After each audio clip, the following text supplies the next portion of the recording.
Hey everyone, Shin here. So I've been doing a lot of testing since the core specialization patch dropped, and after checking out some of the other traits and some of the trait changes that have been made available to us through this system, I found a version of the HAMtastic build that I've really been enjoying. It's a ton of fun, it's really active, it's in your face, it does a lot of damage, and I've been really excited to make this video for you guys because this thing is a ton of fun to play, and I want to bring that info to you guys. I want you guys to check it out as well.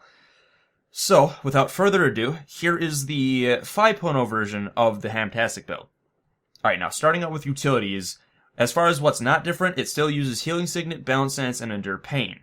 However, this build does not use Bull's Charge. This is the first iteration of HAMtastic that does not use Bull's Charge. But the thing is, the change makes a lot of sense for how the build operates. A lot of this will make sense as I go through the traits and some of the other aspects of the build, but for now, just know that gaining Stamina Signet gives you permanent Vigor when it is on passive. For those who don't know, Vigor was nerfed to 50% endurance regeneration instead of 100 this patch.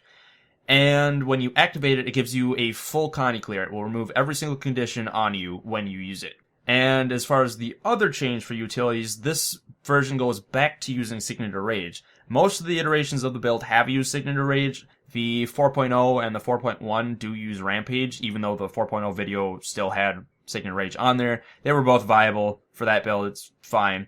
For this one, though, you're going to need to use Signet or Rage, and again, I'll go over that later when I go over other aspects of the build. Now, jumping into the traits, up in Strength, the Adept Major is going to be Restorative Strength. This is going to give you 5 stacks of Might when you use your healing skill. This build uses Healing Signet a lot, so you will be getting this bonus a pretty good amount of the time. Then the Master Major is going to be Forceful Greatsword. This is going to give you increased Greatsword damage, reduced Greatsword skill cooldown, and Might whenever you crit. There is no internal cooldown. This is the Greatsword merge trait from before the patch where we had Slashing Power and Forceful Greatsword as separate things. Now they're one. And then finally your Grandmaster Major is going to be Berserker's Power. This is going to give you a damage boost buff when you land a burst skill. And this version of the build has little to no trouble landing burst skills. Alright, jumping down into arms, the new traits are Signet Mastery. This is going to give you reduced cooldowns on your signets. This includes Healing Signet that drops it down to a 16-second cooldown. Whenever you use a signet, it's going to give you a stacking precision buff that lasts for 1 minute, and each stack gives you 100 precision. Fully stacked, it stacks up to 5 times, and it gives you 500 precision. That's roughly 23% crit chance. And then, as an added bonus, when you strike someone at or below 50% health, it will proc a Signet of Might active, which will give you unblockable attacks for 6 seconds. In addition, this proc itself counts as a signet use, which means you will get another stack of that precision buff when it happens. You don't even have to use the actual Signet of Might, it just happens when you hit someone under half health, and you get another stack. The Master Major is Unsuspecting Foe. This is going to give you 50% increased crit chance against stun foes. This is only stun foes, this is not disabled, so knockdowns, knockbacks will not trigger this, but any stun will. Basically means Earthshaker for this build. The main reason for this is mainly Deep Strike and Blade Master do not do much for the build, so Unsuspecting Foe is the no-brainer choice.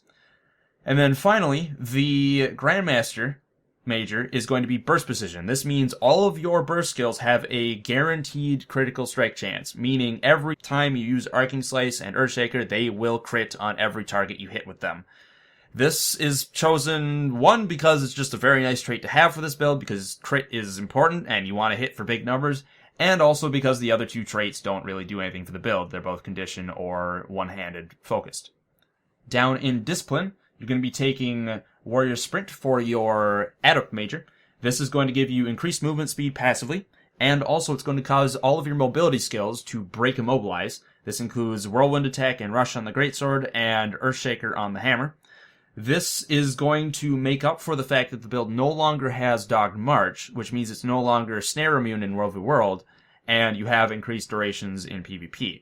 The thing is, with the combination of Warrior Sprint plus some of the other aspects of the build that deal with conditions, you won't really have to worry about being snared all that much. Going to the Master Major, you're going to want to take Brawler's Recovery. This gives you a condition clear every time you swap weapons, and of course, because of fast hands, you can swap every 5 seconds, so that is one condition cleared every 5 seconds. This is incredibly powerful. I have undervalued this in the past when it was a Grandmaster, but having actually seriously used it, it's a lot more powerful than I gave it credit for. This thing is a very useful trait to have when you're fighting people who use a lot of snares or a lot of conditions in general, because it will just remove conditions left and right. Finally, the Grandmaster Major is going to be Merciless Hammer. This is going to be part of where those big numbers come from, and it's going to give you reduced hammer skill cooldowns, which is very important for this build because you want to have as many skills available to you as possible when you are swapping back and forth between your greatsword and your hammer. Now for the gear for this build, the setup for the sigils and runes are going to be the same for both modes. You're going to want to have the Sigil of Air and Sigil of Hydromancy in the greatsword, and you're going to want the Sigil of Doom and Sigil of Impact in the hammer. These are not changed from previous versions. These are what work well for the weapons. For the runes for both modes, you're going to want to use Runes of Holbrack. This is going to help with your might stacking capability. This is going to help keep your damage very high. It gives you passively a bunch of power as it is, and it helps keep conditions off of you more often because of the reduced duration. Now, in PvP, you're going to want to use Marauder Amulet, and in World of the World, you're going to want to use Berserker Armor. Both work perfectly fine for how this build operates.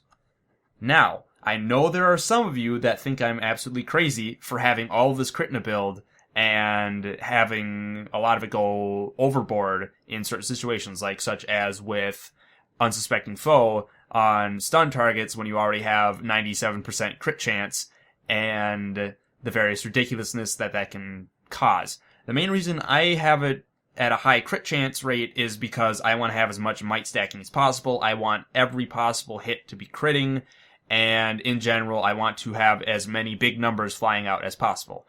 But I know there are some of you who do not agree with that notion, who would rather be a bit wiser, a bit less crazy with your stat weights. So I do have an alternative for you guys, just for you guys. In PvP, if you want to avoid ridiculous crit chances, you can switch your Marauder Amulet over to Valkyrie. What this will do is it will drop your crit chance down to a very low number baseline. However, with all of the precision stacks you get, with the Fury, with Unsuspecting Foe, you can still get really respectable crit chances and fully take advantage of all of the traits that give you that extra crit, including things like Burst Precision. In World v World, you have a bit more flexibility with how you allocate Berserker pieces versus Valkyrie pieces, and you can feel free to replace a few pieces or all of your pieces of Berserker gear with Valkyrie gear. That's completely up to you. Again, the Valkyrie versus Marauder / Berserker choice is completely personal preference. I want as many crits as I possibly can get. I want as many might stacks as I can possibly get with the Greatsword, so I'm going to go with Marauder and Berserker.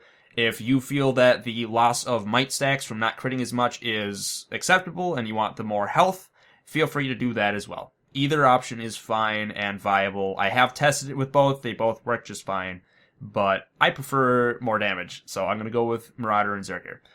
Another thing that I have a feeling people are going to call me out on is why am I still using Balance Stance when Doyak Signet would seemingly benefit the build more?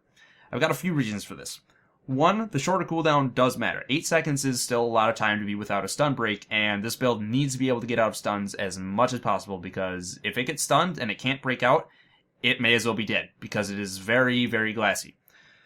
2, the extra stacks you get for stability when you use Doyak Signet. In most situations where I'm fighting, I don't need those extra 5 stacks. The duration of the stability boon times out before I actually lose all 5 from Balance Stance. So to me, they are a waste. They're not doing anything for any real gain. Third, the passive toughness that you would get from Doyak Signet. You're using the Signet so often, you're using cooldown so often for stun breaking that you're not really getting that passive toughness as a benefit. It doesn't really give you anything because it's not up often enough to count for anything. And finally, the stacking precision buff that you get from using Signets, between Healing Signet, Signet of Rage, Signet of Stamina, and the 50% Signet of Might proc, you are stacking that buff very quickly in the course of a fight. You do not need to have Doyak Signet used to reach that cap very quickly. It's better to not use that cooldown offensively to try and get another precision stack when it has such a long cooldown and you need that stun break. It's better to just let your other signets do the work of stacking that precision buff and leave the stun breaker to keep you out of dangerous situations. All of this being said, if you want to use Doyak Signet with this build, by all means, go for it. You do not have to feel like you need to use Balance Stance for this version of the HAMtastic build. Doyak Signet is perfectly viable. I have tested with it. It works. It's fine. If you feel you want to go with that over Balance Stance, by all means, go for it. Balance Stance does not have Vigorous Focus anymore. It doesn't have the Swiftness going for it because you have Warrior Sprint, so that's not a factor. Even if it did have Vigorous Focus, the Signet Stamina passive overrides that or doesn't stack with it, so you're not getting the benefit anyway. So if you feel you would rather go with Doyak Signet or you prefer it, by all means. It's perfectly viable. That's your choice, and there's nothing wrong with it. And finally, for those of you who want a little credibility behind the testing that I've done, who want to know where I've been testing this build and where it's been working, I have been testing this, obviously, in World World Roaming, because that's the only place I can test that aspect of it. However, in PvP, I have tested this in ranked play and ranked only. I have not touched Hot Join, I have not touched Unranked with this. I figure if it works in ranked, it'll work in both of the other PvP modes. And I'm fighting good players. I queue up against players that I recognize their names from tournaments, I recognize them from good teams. I know I'm fighting people who know what they're doing, both by their name and by the fact that when I'm fighting them, they are playing very well.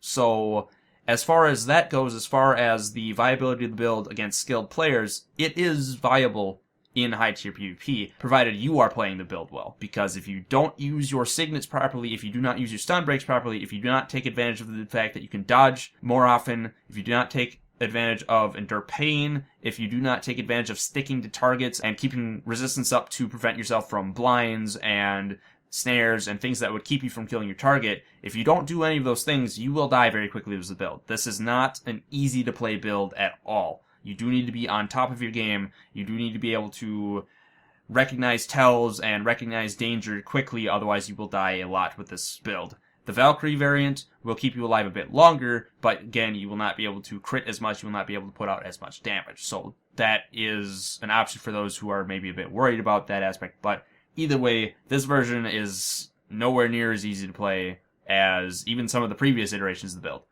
As for the gameplay, I've had a whole bunch of that playing in the background during the course of the description of this build, so I figure if you want the rotations, the way of going about fighting people with this build, I would say just refer to the gameplay footage that I've had going on during this description, and if you have any specific questions, feel free to leave them in the comments. I'm more than happy to answer.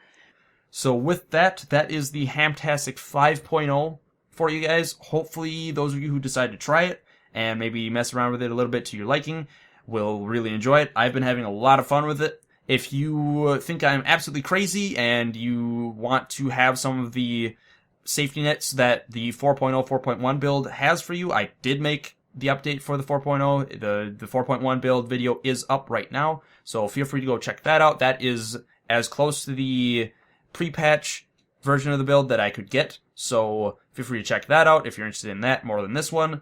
But otherwise, go at it, have fun with this. It's a lot of fun to run around with and just blow people up with damage. And no one can whine at you about using Rampage, because you don't use it with this build.